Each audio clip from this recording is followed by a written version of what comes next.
Hey everyone, it's Rebecca Undum, your groove finder, and here is your groove finding tip for today. I'm sure you've heard it said that what we focus on becomes bigger. And I don't know if you've experienced this yourself. I have absolutely found this to be the truth. And today I really want to talk about this in the context of relationships. Because I'll just tell you truthfully, this time of year for me, it's just brutal. And it's because my kids are little and they require a lot of work.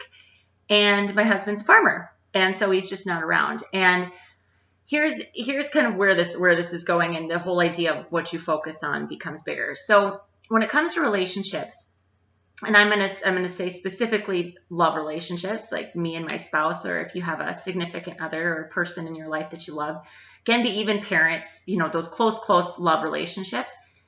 It can be really, really easy to focus or to fixate even on the things that we don't like about that person.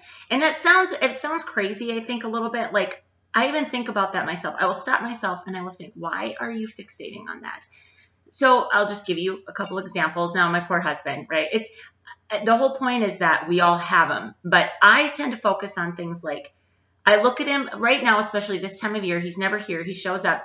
I look at him and what I think is, there's another pair of socks that aren't going to be picked up necessarily, or another person potentially to track dirt through my kitchen, or, another person that's going to create a dish that I end up having to clean. And it sounds even awful to say that out loud, but okay, this is real. So, or just, like, he's got habits that drive me bonkers, and they have from the beginning of time.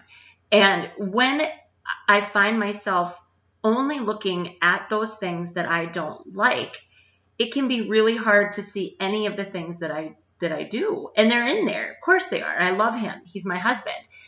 So what I'm encouraging you to think about today is just when you find yourself really frustrated with somebody. And now this situation could be work related to, like a coworker or somebody that maybe it's a boss you report to. If you're not in a position to leave the job and you have to find a way to work with this person, I really suggest you take a step back and you journal or log or write down the things about this person that are redeeming. And there's something in there. There has to be, because they're a human being and we all have redeeming qualities. I know sometimes we hide them really well and it could be really hard to find something positive, but write down what it is that they have that's a redeeming quality. And when you go into a situation with them that you're never going to be working with them or you're going to be seeing them, remind yourself this person is, kind, generous, thoughtful, smart, innovative, whatever. Come up with those, like a few things that you can remind yourself as you head into conversation with them. And the reason I say this is because if you really think about it, how would it feel if the world, everybody judged you by your worst qualities?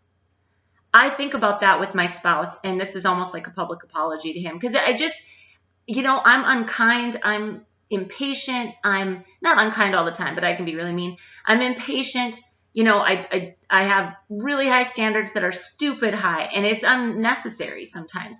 If Jeremiah chose to just focus on those things, how would that make me feel?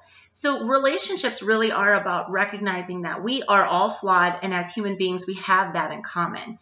So arm yourself with the good attributes that a person has as you go into conversation with them. It really will make a huge difference in shifting your mindset. And again, as you focus on those positive things, more positive things will continue to come from them because you're focusing on what's positive instead of what's negative. Groove finding tip of the day: relationships matter, communication matters too. That's for another time.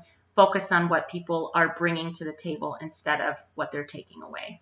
Groove on, everybody. Have a great day.